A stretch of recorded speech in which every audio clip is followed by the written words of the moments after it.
Hey YouTube, super exciting day today. We are finally back from vacation and I am so excited to start making stuff again.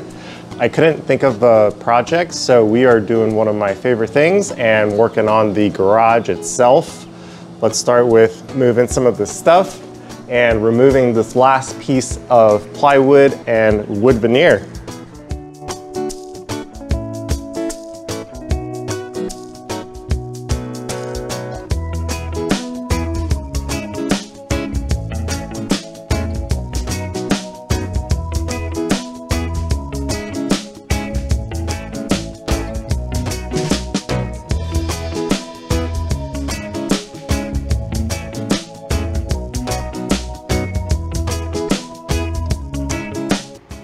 We got the old plywood and veneer off.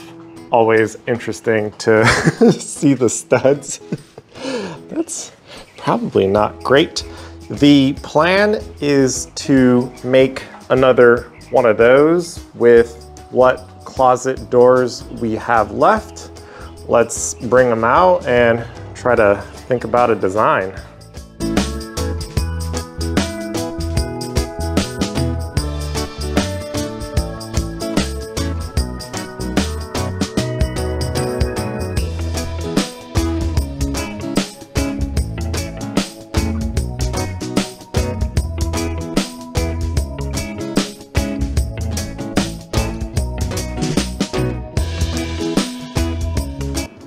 Okay, so here's the rub.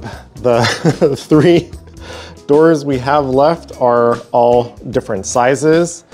My plan is to use the master bedroom bifolds as the sides, so they will be symmetrical. It should be about 70% of this depth because these bifolds are from the office and guest bedroom. They're smaller. I don't know what to do with those yet, but let's start building.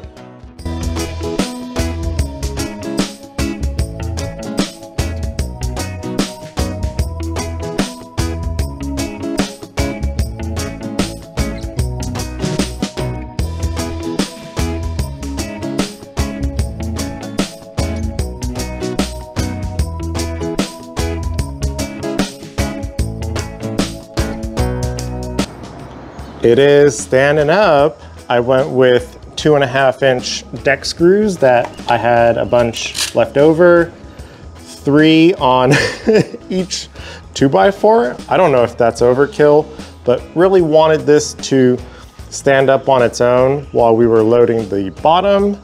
I got pretty lucky. We had a pressure treated 2x4 that was 84 inches that I cut in half, and that ended up to be about 42, which is the measurement we want.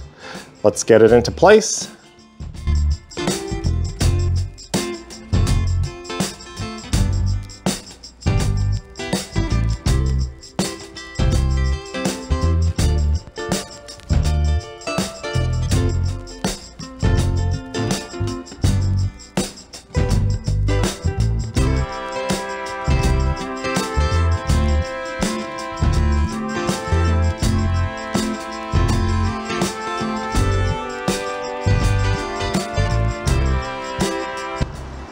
We had a slight detour. That piece, surprisingly not that heavy, but I wanted to stack other ones on top, so the bottom layer would be pretty heavy to move around. So I did all of these back pieces first. They were all random whatever scraps I had left over that were longer than 44 inches and cut them into shape. Assembled them randomly. Let's load the bottom layer now.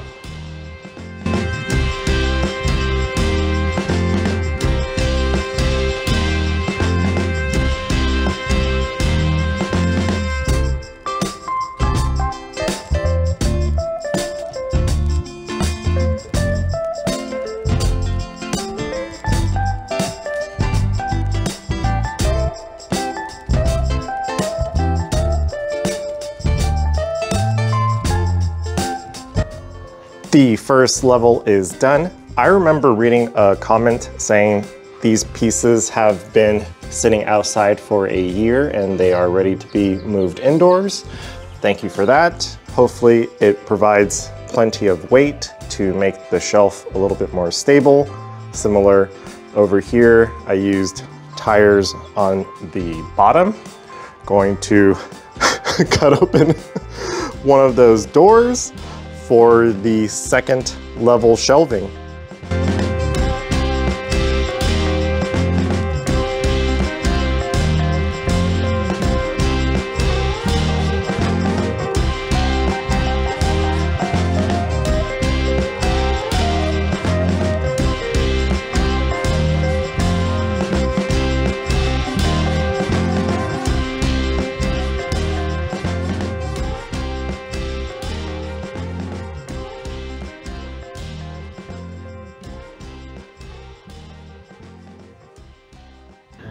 I have to think about this for a little bit. I thought we had plenty of door, but since the width is 42, I will cut that one vertically and that should have plenty of door left over. I'm pretty happy with the 2.5-inch wood screws into the 2x4 that I cut in half. Hopefully 3 and 3 is enough, because over here I used 8 and it's been holding up pretty good. Now I have to figure out what I actually want to put on the second shelf.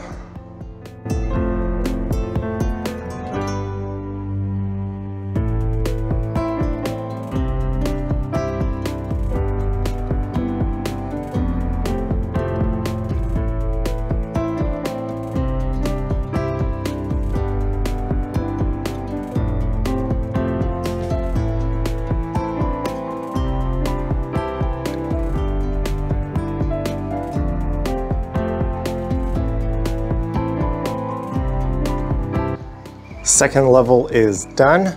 I was able to use a lot of scraps for these random spacing to try to keep everything nice and neat.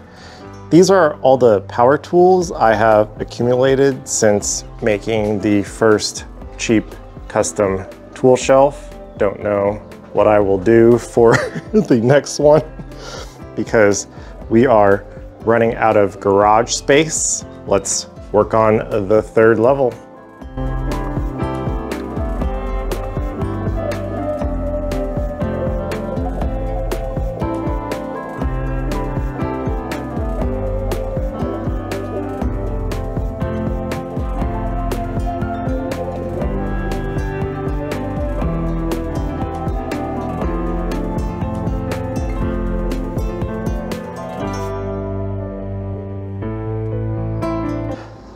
The third level is done. I ended up putting hand tools up here because we all know that hand tools are superior to power tools.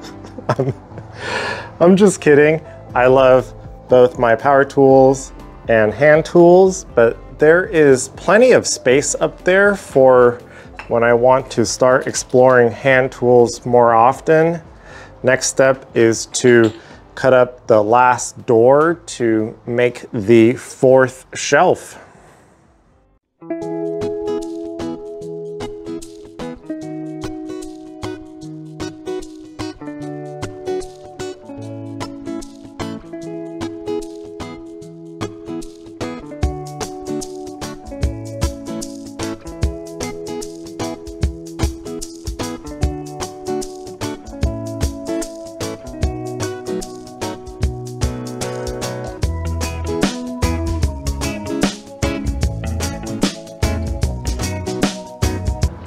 We have the fourth shelf. I ended up going with my Craig tools. There should still be plenty of space for more Craig tools, and I think we could fit another one up top. So we are going for shelf number 5 and final assembly.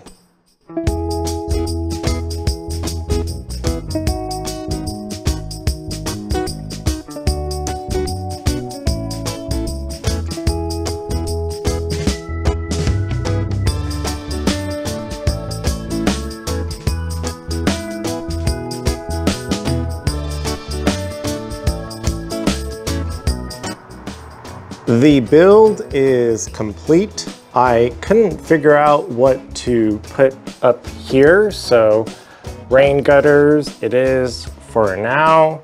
The staggered look is not on purpose, but just how the closet doors ended up being cut into pieces. This will be a forever evolving project. Video number 142 done.